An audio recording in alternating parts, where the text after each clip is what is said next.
Welcome to Into the Mirror, your top podcast for healings, transformations, bold and brave, and any type of real, true awakening. My name is Alexander, and I will be your host today. So we're into season 7, and I mean, the seasons are really just phases of my thinking process, and it's been, this podcast has been a real great learning experience, and I've actually learned quite a bit more, because of the podcast. But today, I'm going to talk about some pretty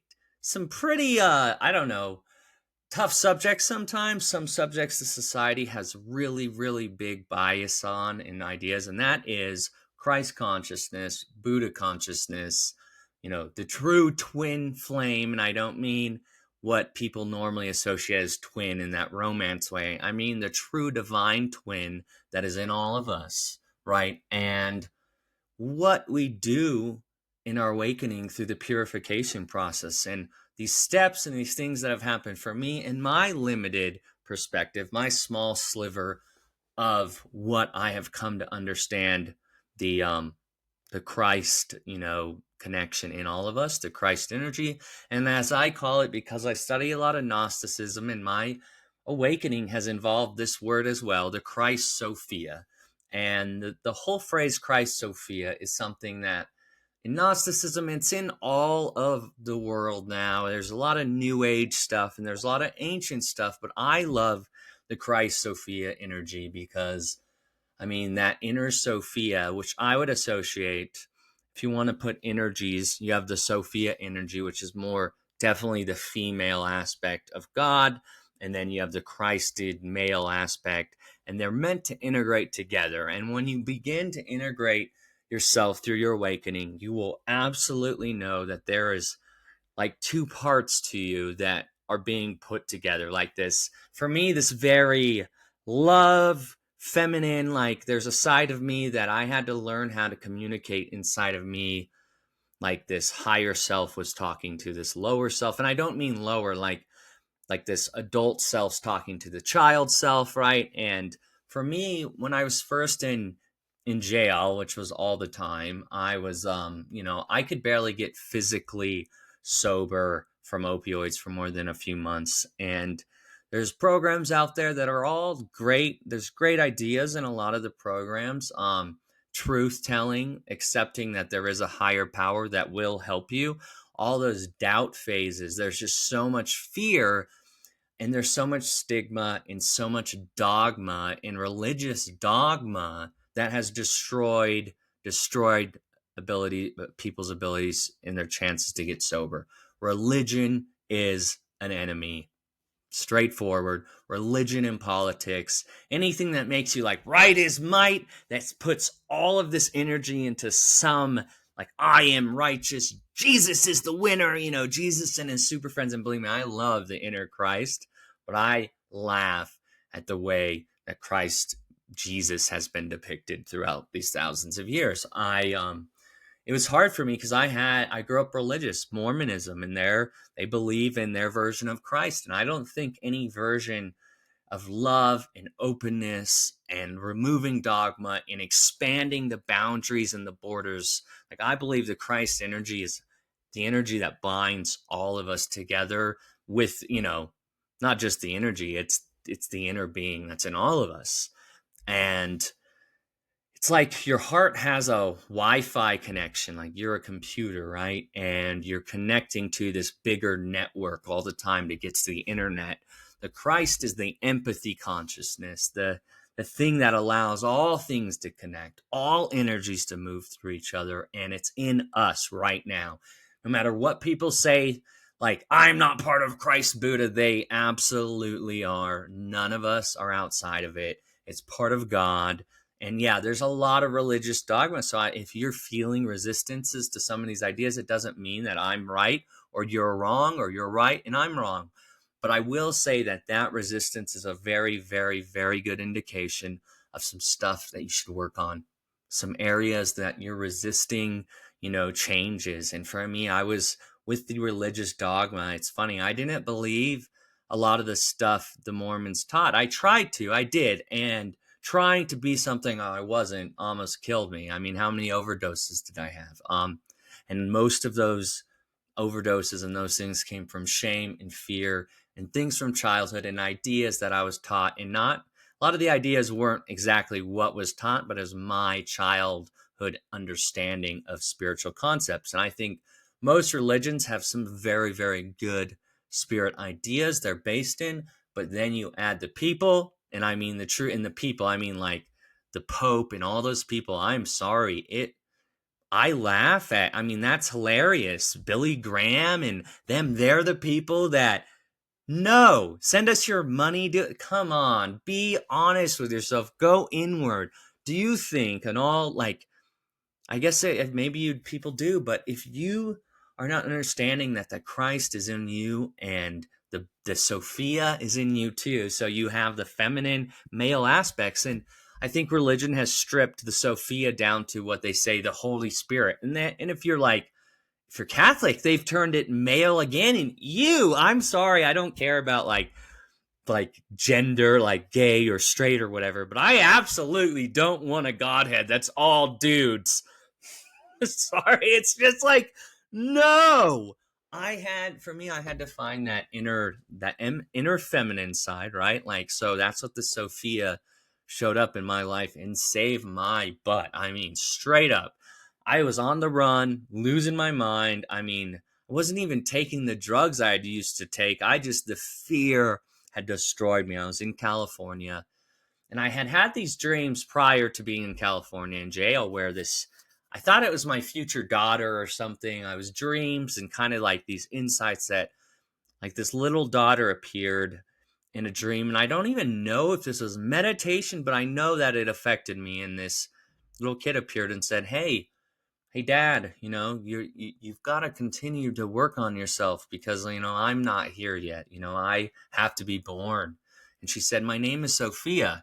And I, at the time, had no idea the spiritual significance of what had just happened. But the cool thing for me is that was just the beginning. And yeah, I had to go through what's actually known as a Black Sophia initiation event. So it's an awakening that starts, and it's from the divine feminine, they say, right? But it's like your mama bear comes and says, it's time to wake up, son. Well, boom, hits you in the face with a bat. And that bat face, third eye, I think it's like getting punched in the third eye with some psychic punch. But what it did was it shifted me into what felt like psychosis. Like, really.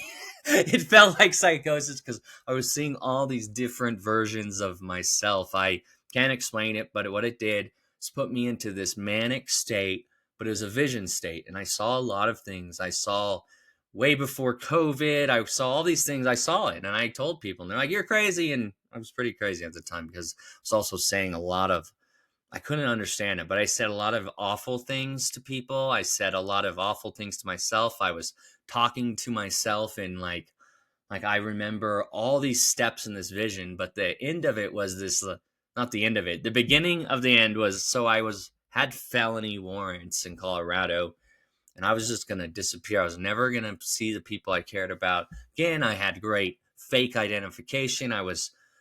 But my life was over. I mean, I didn't understand how much it hurt me that I could not be my name. I couldn't use Alexander even anymore. I was so lost from myself that even my physical self was not me, because if I told people my, true name, and this symbolically helped me learn a lot, I would get arrested. But the whole point was that I had to get arrested to become my true self. Awful, awful, awful. There was like no way around this step. It was a very karmic thing. I had made choices, and it's not that I believe in the system at all. I think the system creates more trauma and more pain, and so much like religion, just destroys a lot of people. I would say a lot of children of God get destroyed by politics and religious dogma and hate.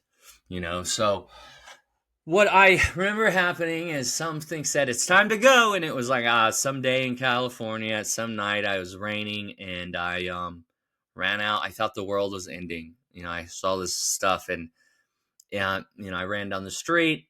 I ended up having a visionary end where I spoke to God for a few seconds when I thought I had died. It was a crazy vision. I was clearly probably just closing my eyes in the middle of the street or something, but disappeared, and God asked me what I wanted. And I was like, I want a chance to be my best self. I don't want the world to end like that and to be where I am. That's an obliterate. That's not an end I like. So it says it's like, as soon as I wished for that, like it was a prayer wish. And I wasn't religious or spiritual at this time. I was always spiritual, but I was not studying what I study now. I was not meditating. I was not exercising. I was not sober off all the drugs. I was getting there and having brief, like, karmic sober, not sober, clean, not clean. It was all duality, back and forth, never some sort of balance, right? So this event that shattered my reality, it had to. That's why the psychosis seems like psychosis, because it had to shatter that old self, right? I had this new me merging into this old me, and the energy was there. So all the energy changed, but the physical self takes a while to upgrade, to purify, to go through those steps. So anyway, I run down the street. I ended up thinking I brought the world back through some prayer. I was like, I didn't really think like arrogantly, but I was grateful the world was back because it had disappeared for me. And I tried to tell someone, and as soon as I tried to tell a neighbor by knocking on the door and opening the door, they had a gun. Gun was instantly to my head, and I ended up.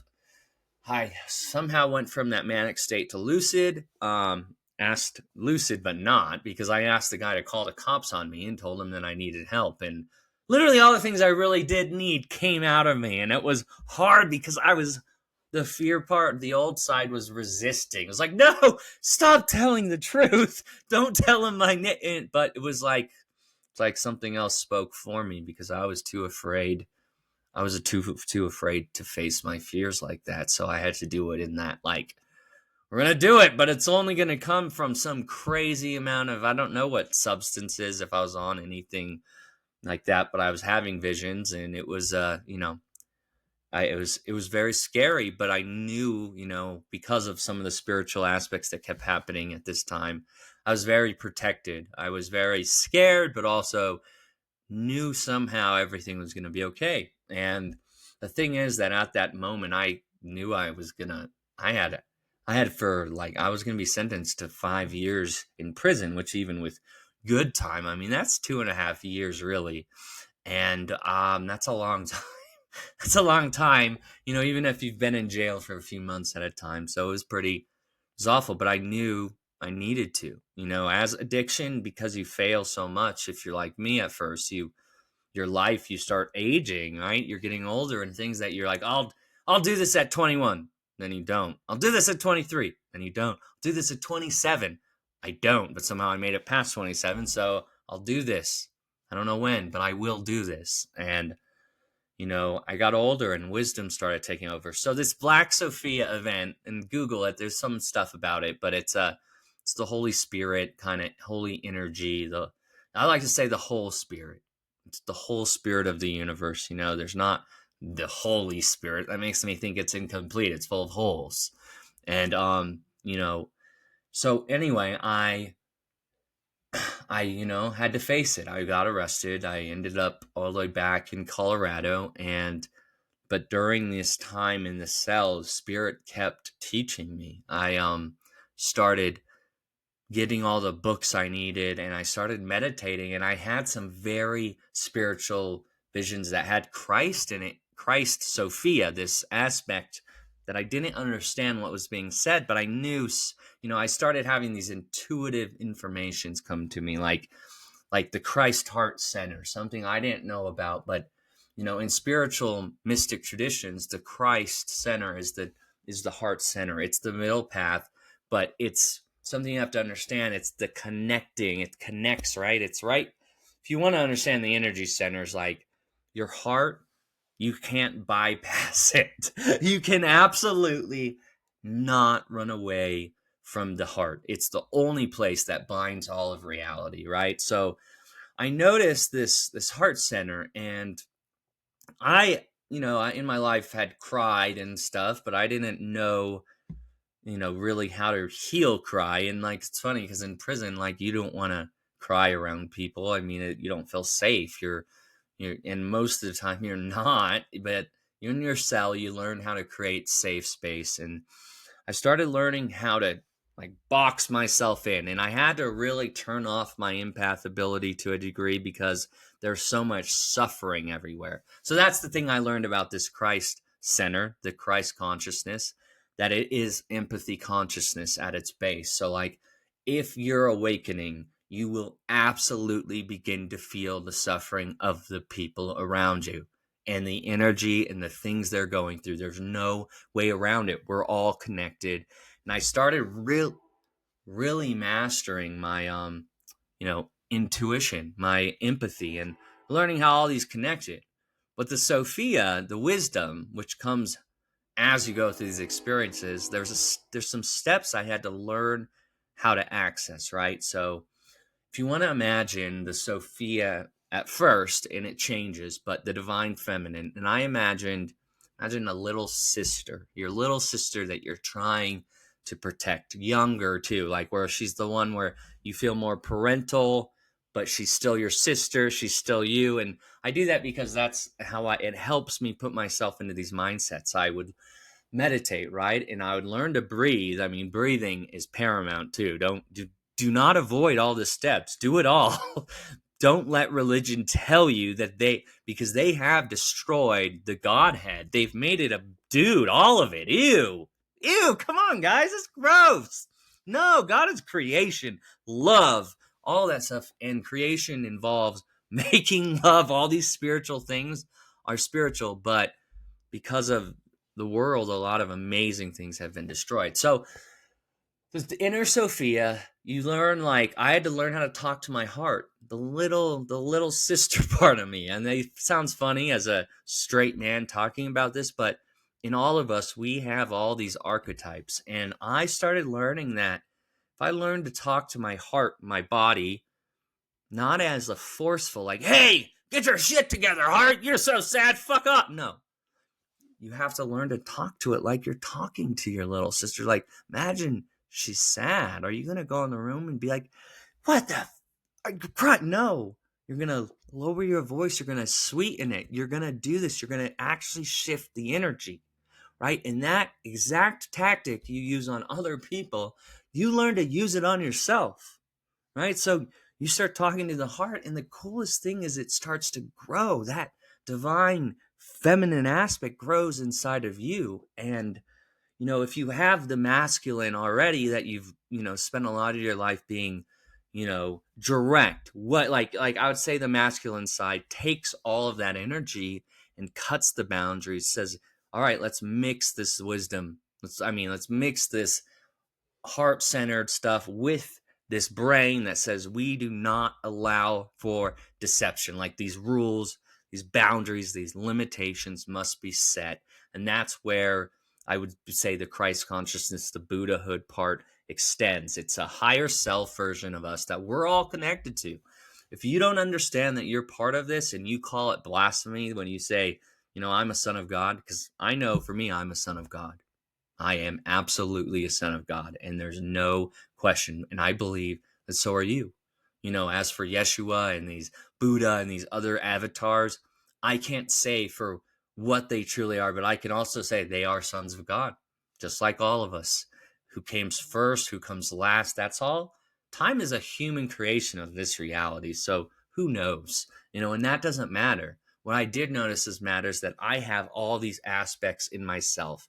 And when I let fear and shame keep me from seeing the full truth, that's what addiction did. That's what religion did. It gave me pieces, these little slivers of information, and said, that's reality. But the thing is, that is other people's reality. The Christ, it gives limits per person. That's what I've noticed. It's like the boundaries and limitations for a lot of people in the inner Christ can only understand it as a base love and some other guy outside of them that saves everyone. They can't even imagine for a second that that's them. That's them.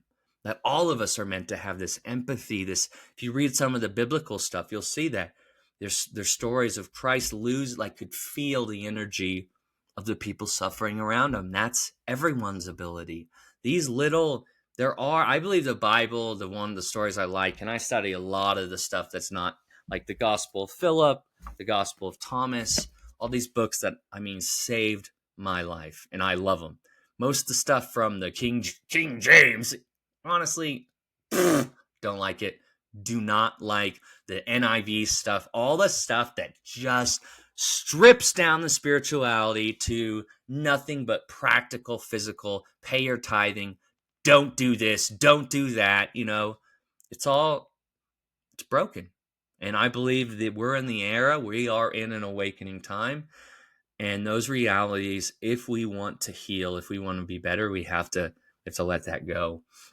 So anyway, as you learn to talk to your heart center, right, you're going to learn the brain and heart are like mirrors reflecting ideas, except for the brain has it more cerebral in thoughts and the heart feels it more in energy and body, but they ping pong ideas back and forth.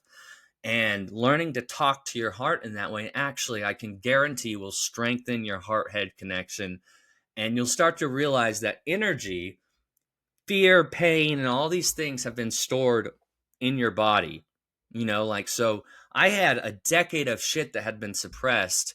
And I'm sorry, there's nothing that you've done. There's no idea that you've held on to that you won't have to release. You can't spiritually bypass anything. All that stuff that, I just think myself into a good feeling is, yes, you think, then you feel those feelings, but then you have to walk through the purification steps, right? The steps that actually get to that new reality. So what I mean is, if you want to manifest new realities and stuff, you have to learn, what would something feel like? What would it feel like to have that success? What would it feel like to be in there? And you have to learn to let that vibrate in you. And it's not hard to do once you release all the resistances from all the dogma, all the beliefs, and by the way, in scientific dogma, one of the worst. They're equally as bad as Christian religious dogma. No question. They are two sides to the same coin now. And people just, I don't know why people can't go inward and feel things as easily as it seems like I can feel in the intuition that I've had. But I know everyone's in different places. And I do know what it's like to feel like I know everything and then be trapped in my mind. That is most of us. All the people that think that everyone is doing something wrong and all that stuff, and that if they just did it their way, there's another thing to work on, because it's not that way either. The empathy consciousness, I should say, the Christ Sophia that's in all of us once awakened, is about balancing these beautiful possibilities together, like choosing what we want and then also releasing those things in consciousness that we don't want. All things are possible. But does that mean all things are necessary? All things must happen? I understand energies, and that's what I really noticed about thinking and feeling, is that whatever goes up must come down. if you don't learn, and yet drugs teach you this quite clearly, because you can be in what feels like a great state of vibration for 6 hours, but you absolutely will hit the other side of that coin, and you'll be in a negative step for 6 hours. You'll be vibrating yin and yang. You're never in coherence. You're always in one side or the other, right? So what you do as you purify, the thing is, like, as you have an awakening, like, I had to purify my old behaviors. I had a lot of thinking things and doubt and just a bunch of garbage that kept me from my full self. So luckily for me, I was in prison. So I could just sit there and start purifying. And as I got braver, I had to use times in safe space, because believe me, if you've been through pain, there are tears that have to come out. And you'll learn how consciousness works. You will learn that chakras and things like that, as much as you might mock them, are actually perceptual states of consciousness, base perceptual states for the main chakras. And as you have events that occur in your life, and as your kundalini, as they say, the energy in your body begins to rise, you'll start experiencing those old ideas through these new lenses. And as you look through those old ideas through those new lenses, you start clearing, very limited views, and you'll start seeing the higher version of that. You will have to work through things. It's not as hard as it seems. The fear keeps you trapped. It's just once you're ready to heal something, it's a brief moment, but it's amazing. If you're a guy and you've been holding on to a lot of anger, I guarantee that you need to cry, because the neutralization of that anger from sadness, you're going to you're going to freaking find out, like, how alchemy works, right? Like how the inner emotions get shifted. And I keep laughing at, I hope so, because it's good for you sometimes to release that excess gas, those old ideas of bullshit, but in the consciousness way. So the purification step takes time for me, lots of years, and it's still purifying my behaviors. And what I mean is the inner, the old mystics and like William Blake and all these would talk about these steps of awakening. And one of the final steps in the awakening, the base awakening, is, I don't know, they call it the Forest of Albany, but something weird like that. And what that is, a step in the ascension process where the angels bring you a list of all your deeds, all the things you've done. And it's not about, that I'm going to heaven and I must be, my sins. No, it's your deeds that you've held on to, because that's energy. Consciousness is energy. And all those old concepts get stored into your psyche, into your subconscious. And they have to be brought consciously. It's like a computer where to delete files from hard drives, they have to be brought into the short-term memory somewhat. Just like in the brain, like, you have to bring it conscious, and you have to acknowledge it. You have to learn you can't force anything. Like for me, I've been trying to work on these more depth podcast episodes, but anytime I try to force anything, it's awful.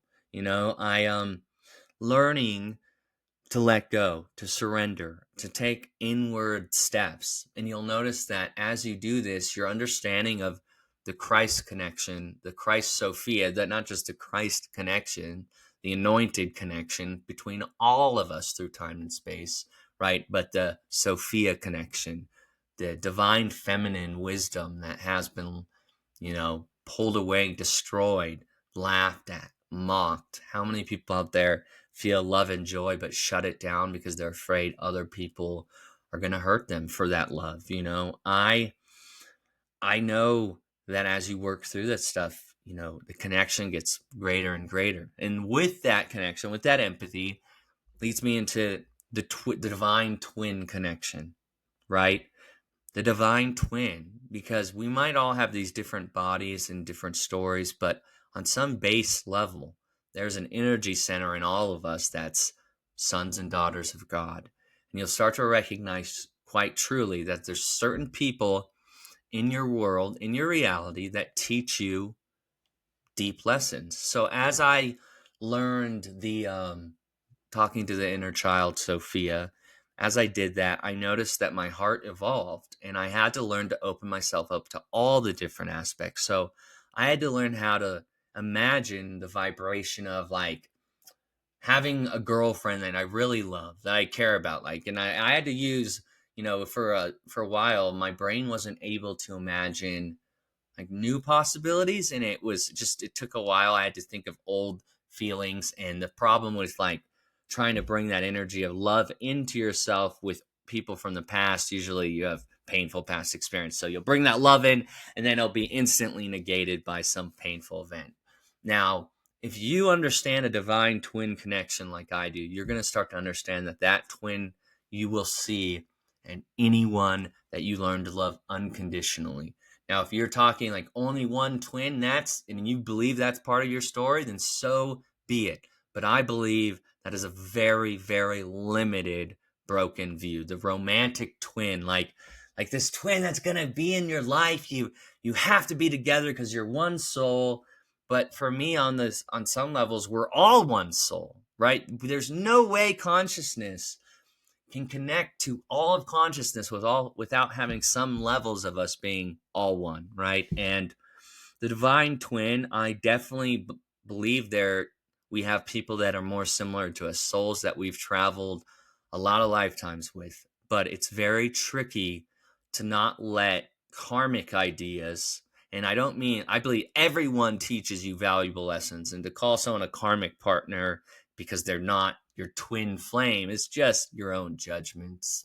You're just being judgmental. You're not seeing the higher perspective that every karmic partner teaches you how to access, well, wait for it, your own inner divine twin, right? That heart that talks to you, you're going to have to first wake up inside of you. So what I mean is, as that love in your heart starts to get healed, as you heal the trauma, the heart evolves, and you start recognizing, like for me, that I have that divine love, that feminine love that I was always seeking outside myself, have it in me all the time. And the cool thing is that as I access that, I had women that I fall in love with certain people very easy, and it's very annoying because I feel like I act like an idiot. But after a lot of practice, I started learning how to use those relationships, and I don't mean like romantic twin. I have some ex-girlfriends that I may have considered, they're definitely some sort of twin, maybe evil twin, but either way, they taught me the most valuable lessons in my awakening. And yeah, the universe used that romantic love I had, that obsession, like a carrot on a stick. And like I'm a horse running after the carrot towards awakening, towards spirit. And the universe, that's the coolest thing about the inner Christ Sophia. It uses what it needs to use to get you to learn the lessons. And the universe, knocks quietly and quietly until it gets louder and louder and louder. It'll get louder. And if you're lucky, you'll survive and you're going to hear that loud knock. And I mean, it knocks from the inside, by the way. So you have to learn to go inside. You have to stop looking out into the visual stuff for your answers. So as you access your inner, balanced, Christed Sophia, anointed wisdom is another way of saying it, your true self, and I mean no blasphemy. I know like some of the stuff I'm saying compared to like the religions I grew up on, they would call it weird, but I absolutely would call their stuff weird, you know? So I used to let fear keep me from speaking my truth, but I am a truth teller. As deceptive as I am a truth teller, just like you are. The truth is, we have to get brave, speak courageously, talk about stuff. I mean, silence, suppression, shunning. Think about all those old religious stuff that was awful, killed people. How many people died in the name of Christianity? And not real Christianity, because I believe the true Christ is about unconditional love, true forgiveness, and no one gets left out. If not everyone, then no one. And that is why people have to learn too, that since we're all connected, what I say matters. What I say to you about yourself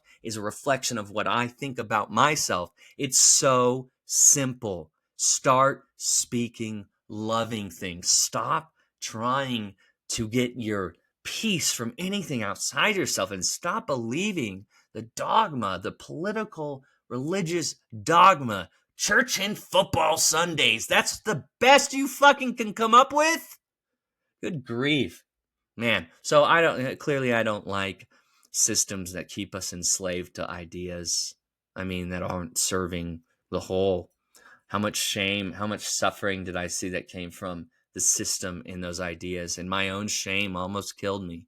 My own self-deceived shame, right?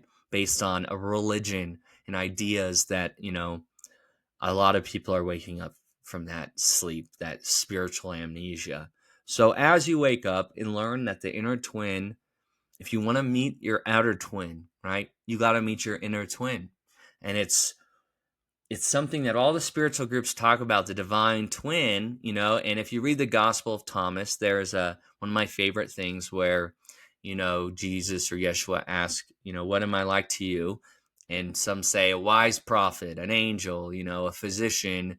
And then Thomas says, I could never utter the words that you are, and then he repeats 3 words back and they don't tell you what it is. They're 3 words and everyone's like, what are the words? And, I believe Thomas understood that he already knew he was the Son of God and was also recognizing that that was the same thing in him. And I believe Yeshua said, you are God. That's the greatest mystery of everything. And that doesn't mean that you are the Father in that form, but we are part of those. There's nothing outside of God. There's nothing more than that. It is what reality is. And the dogma, and then my own criticism, I judged a lot of spiritual truths that were spiritual truths, but I judged it because I had so much disdain for religions. Now I've had to be grateful for what I learned, to know the discipline, the spiritual discipline I have, and the power I found to heal myself with this inner Christ Sophia. I mean, my addiction stuff, gone. My everything, my life is healthy. My words and my emotions and things are so aligned that they're powerful. That's what I believe happens too, the spiritual gifts, and like the one they speak about a lot, the gift of tongues, the spiritual gift of tongues, where the angels listen to your words. And the Essenes, and I'll finish with this, have, in their mystical books, some of my favorite, they talk that the teacher, or Yeshua in their stories, also is saying that, for 7 years you've learned about how to commune with the angels. You learned how to do this. And now, as you've done this for 7 years, because there's a purification, there's learning how to vibrate different. Like my life is vibration. How do I vibrate different? I learned to make my thoughts and words and my emotions stay at certain emotions, and I have total control. When I say I feel love, I literally feel love now. Well, I used to spend all the time injecting drugs to get a little relief, and now I can get with a little sentence, right? My words have power, and all of our words have power, but I believe that because of fear and doubt, our words lose their power, that it's a universe that just creates more of what we believe. Now, no matter if that's we believe in less of self or more of self. So you see how your words, as you grow up, you lose faith because I have $1 million, and then it doesn't come. Like, honestly, you learn you have the ability to shift reality through prayer, vibration, meditation, and your fucking goal is to get money. That is why, honestly, do you want spirit truth? Do you want to know what you are? Or do you want to fit into the mold that you've never been able to fit into? Because truthfully, you're not of this world. That's part of us, yes. But we're meant to bring heaven on to earth, and that's done from the inside out. Right? So as you purify yourself, as you continue to align, your truth, your words, miracles and manifestations start occurring everywhere. You start noticing that true alignment, true spoken word absolutely manifests into reality. So anyway, I would tell you to go inward, right? To find your inner Sophia, to find your inner Christ, to unite them in your heart, and to learn how to use that empathy to help others vibrate different. The more others feel better, as empathy consciousness, the more we all feel better. If we don't all feel better with empathy consciousness, we end up in this blocked, separate reality like we've been, where I feel great. The next guy, I hate reality, right? Like, yes, different perspectives, great. But that dissonance between everything is quite absurd. So, and if you think you're in a twin flame dynamic, I would say you probably are in a twin dynamic because we all are, guys. We're all in twin dynamic connections. Please stop letting society rule you. Your YouTube videos, the documentaries, these things, don't let their delusions become yours. Now, if you believe it to be a truth and you really truthfully know it, then it won't matter what anyone says. And I get that and I respect that. But I would tell you that this universe is so amazing.